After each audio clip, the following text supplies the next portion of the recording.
আসসালামু আলাইকুম প্রিয় শিক্ষার্থীবৃন্দ, আশা করছি প্রত্যেকে অনেক ভালো আছেন। আজকে আমরা যে চ্যাপ্টারটা আরম্ভ করছি এটির নাম হচ্ছে দ্য প্লেন বা সমতল। তো সমতল নামের যে অধ্যায়টি রয়েছে এখানে বেশ কিছু গুরুত্বপূর্ণ এক্সাম্পল রয়েছে। আমরা প্রত্যেকটা এক্সাম্পলে আস্তে ধীরে সলভ করব। তো এই অধ্যায়ে বেশ কিছু ইম্পর্টেন্ট সূত্র রয়েছে, এক্সাম্পলগুলো সলভ করতে গেলে আমাদের এগুলো প্রয়োজন হয়। তো আমি বই থেকে সূত্রের 2টা পৃষ্ঠার ছবি তুলে এখানে রেখে দিয়েছি। আমি সূত্রগুলো একটা একটা করে আলোচনা করে শুধু শুধু ভিডিও লম্বা করব না, আমি এক্সাম্পল সলভে চলে যাব সরাসরি। এক্সাম্পল সলভ করতে গিয়ে যেই এক্সাম্পলটিতে যে সূত্র প্রয়োজন পড়বে, প্রয়োজন অনুসারে আমি তখন সেই সূত্রটা আপনাদেরকে দেখিয়ে দিব, ঠিক আছে? আর এই অধ্যায়টিতে কোনো ইম্পর্টেন্ট থিওরেম নাই, কোনো উপপাদ্য নাই যেগুলো পরীক্ষায় আসে। এই কারণে কোনো থিওরেম আমি আলোচনা করছি না, একদম ডিরেক্ট এক্সাম্পল চলে যাচ্ছি। তো এখানে আমি সর্বপ্রথম যে এক্সাম্পলটা লিখেছি, এখানে বলা হয়েছে দেখাও যে প্রদত্ত বিন্দুগুলি সমতলীয়। তাহলে এখানে 4টা বিন্দু দেওয়া আছে এক এক করে। এটা হচ্ছে একটা 0, 4, 3, -1, -5, -3 এইভাবে আর কি দেওয়া আছে। তো যেহেতু এখন আমরা পড়ছি 3 ডাইমেনশনাল মানে 3 মাত্রিক স্থানাঙ্ক ব্যবস্থা, এই কারণে কিন্তু প্রত্যেকটা জায়গায় কিন্তু 3টা করে 0, 4, 3 মানে x y z এই 3 অক্ষের জন্য 3টা। তো এরকম বিন্দুগুলো দেওয়া আছে। এখন বলা হয়েছে এই বিন্দুগুলো সমতলীয় বা একই তলে অবস্থিত, এটা আমাদেরকে দেখাতে বলা হয়েছে। তো আমরা দেখব এটার জন্য কোনো সূত্র আছে কিনা। তো প্রথমে আপনারা একটু দেখেন, এখানে এই যে এই সূত্রটা, এখানে এই যে বিন্দুগুলো আছে x1 y1 z1 x2 y2 z2 x3 y3 z3 x4 y4 z4 এরকম যদি বিন্দু দেওয়া থাকে, সেই বিন্দু সমূহ একতলীয় হওয়ার শর্ত। আমাদেরকে তো একতলীয় হওয়ার ব্যাপারটা দেখাইতে বলা হয়েছে। তো একতলীয় হওয়ার শর্ত হচ্ছে এই যে এরকম যে বিন্দুগুলো আছে সেই বিন্দুগুলো যেভাবে আছে সেভাবে রাখতে হবে। যেমন x1 y1 z1 এই যে এই পর্যন্ত রাখা হয়েছে, তারপর নিচে হচ্ছে এর পরেরটা, তারপরে x3 y3 z3, এরপরে x4 y4 z4 এরকম ভাবে, এবং সবশেষে 1 1 1 1 এরকম 4টা 1 দিয়ে দিতে হয়। এটা নির্ণায়ক ইকুয়াল হচ্ছে 0। এটা হচ্ছে এর সূত্র।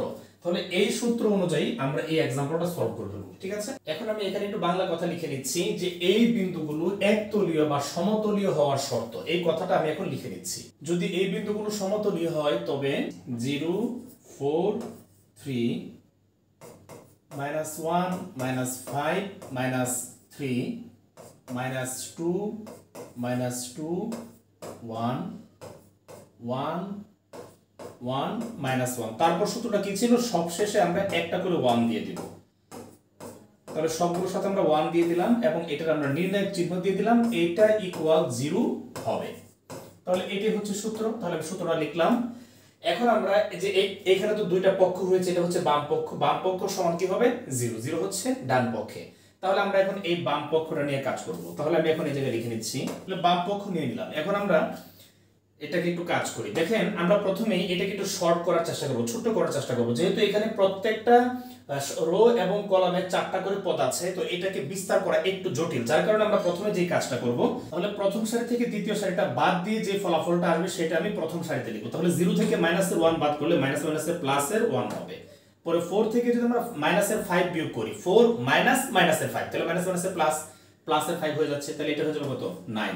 3 থেকে মাইনাসের 3 বিয়োগ করলে হবে 6, 1 থেকে 1 বিয়োগ করলে এটা হয়ে যাবে 0। এই যে এই কলামটা কিন্তু পুরোটাই প্রায় 0 হয়ে যাবে, ঠিক আছে?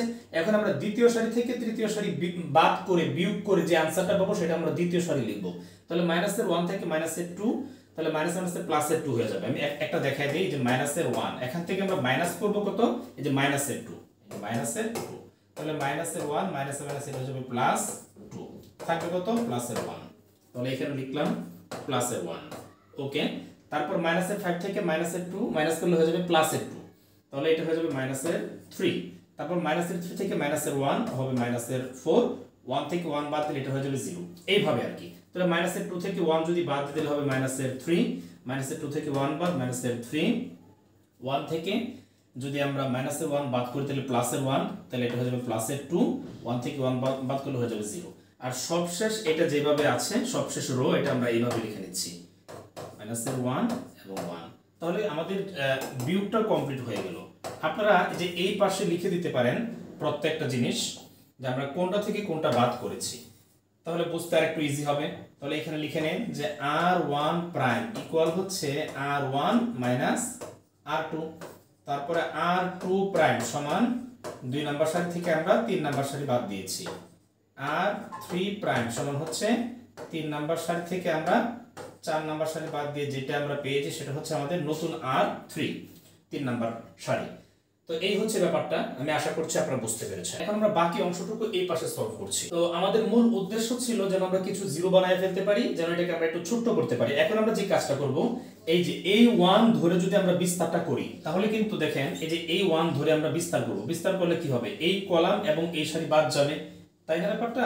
তাহলে আমরা এইটা ধরে আমরা বিস্তার করছি, তাহলে এখানে লিখতে পারছি যে 1, আমরা যে এইটা ধরে বিস্তার করছি, তাহলে এটা ধরে বিস্তার করলে কি হবে, এই কলাম, এই যে এই কলাম এবং এই সারি বাদ যায়, এইটা তো নির্ণায়কের নিয়ম, এটা তো আপনারা প্রত্যেকেই জানেন। তাহলে এই কলাম এবং এই সারি বাদ দিয়ে আমি বাকি নির্ণায়কের প্রত্যেকটা পদ লিখে নিচ্ছি। তাহলে 1 9 6 1 -3 -এর 4, তারপর হচ্ছে -এর 3 -এর 3 এবং 2, এই যে লিখে নিলাম। তো এখন 1 এর সাথে যদি আমরা এই সবটা গুণ করি তাহলে তো আবার যে এইটাই হবে, তাই না?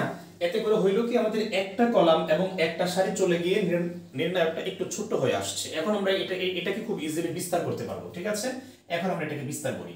তো বিস্তার করার জন্য আমি যদি প্রথমে এই পদটাকে ধরে বিস্তার করি, 1 কে ধরে যদি বিস্তার করি, তাহলে এই সারি এই কলাম বাদ যায়, তাহলে -এর 3 সাথে যদি 2 গুণ করতে হবে -এর 6, সূত্রের মাইনাস দিতে হয়, আবার এই দুটোকে যদি গুণ করি -3 + 3 = 12, এই তো এটা হয়ে গেল। এখন পরের সূত্রের মাইনাস দিয়ে আমরা এই যে এখন এই দ্বিতীয়টাকে ধরে বিস্তার করব, তাহলে 9 ধরলাম, এই কলাম এই সারি বাদ 1 এর সাথে 2 গুণ, তাহলে 2 মাইনাস এই -এর 4 -এর 3 গুণ করলে হবে +এর 12, তারপর হচ্ছে +এর 6, এই যে আমরা এইটাকে ধরে বিস্তার করি, এই কলাম এই সারি বাদ, তাহলে 1 এর সাথে -এর 3 গুণ, তাহলে এটা হবে কত, -এর 3, তাহলে -এর 3 দিলাম মাইনাস, এই কলাম এই সারি যেহেতু বাদ দিয়েছি, -3 এর সাথে আবার -এর 3 গুণ করলে হয়ে যাবে +এর 9, এই যে 9। এখন আমরা এখানে একটু কাজ করি, -এর 6 -এর 12, প্রথমে -এর 18 -এর 18, তাহলে লিখলাম -এর 18, তারপরে দেখেন এখানে ভিতরে যোগ বিয়োগ করা থাকে -এর 10, -এর 10 আর -এর 9, -এর প্লাস 9 দশমিক 90, আচ্ছা। তারপরে দেখেন -এর 3 -এর 9 কত হচ্ছে, -এর 12, -এর 12 এর সাথে যদি +এর 6 গুণ করি, 6 বার 72, তাহলে হবে কত, -এর 72, এই যে -এর 72। এখন দেখেন এই যে +এর 90 আছে, এটা লিখলাম, আর -এর 18 আর -এর 72 যোগ করলে হবে কত, -এর 90, তাহলে -এর 90 লিখলাম, ইকুয়াল হয়ে গেল কত, 0। তাহলে সবশেষে আমরা ইকুয়াল 0 পাইলাম। আমাদেরকে তো এইটাই প্রমাণ করতে বলা, মানে প্রমাণ করার প্রয়োজন ছিল যে এই বিন্দুগুলো একতলীয় বা সমতলীয় হবে যদি এই যে এইটা এই নির্ণায়কটা ইকুয়াল 0 হয়, তাহলে আমরা এই বাম পক্ষ ধরে ধরে কাজ করে ডান পক্ষ পর্যন্ত আমরা আসতে পারছি, অর্থাৎ 0 আমরা প্রমাণ করতে পেরেছি। তার মানে কি, এই বিন্দুগুলো অবশ্যই সমতলীয় বা একতলীয়। আমরা ডান পক্ষ পর্যন্ত আসছি, এই কারণে এখন লিখে দিলাম সমান হচ্ছে ডান পক্ষ। তো এটা আমাদেরকে দেখাইতে বলা হয়েছিল, এখন আমরা লিখে দেব, দেখানো হবে। তো এই ছোট্ট একটা एग्जांपल দিয়ে আমি আজকের ক্লাসটা আরম্ভ করলাম। আশা করছি এই ছোট্ট एग्जांपलটুকু আপনারা বুঝতে পেরেছেন। এইভাবে এই অধ্যায়ের গুরুত্বপূর্ণ যত एग्जांपल আছে প্রত্যেকটা एग्जांपल সলভ করে দেব ইনশাআল্লাহ। এখন আমরা পরবর্তী एग्जांपले চলে যাচ্ছি।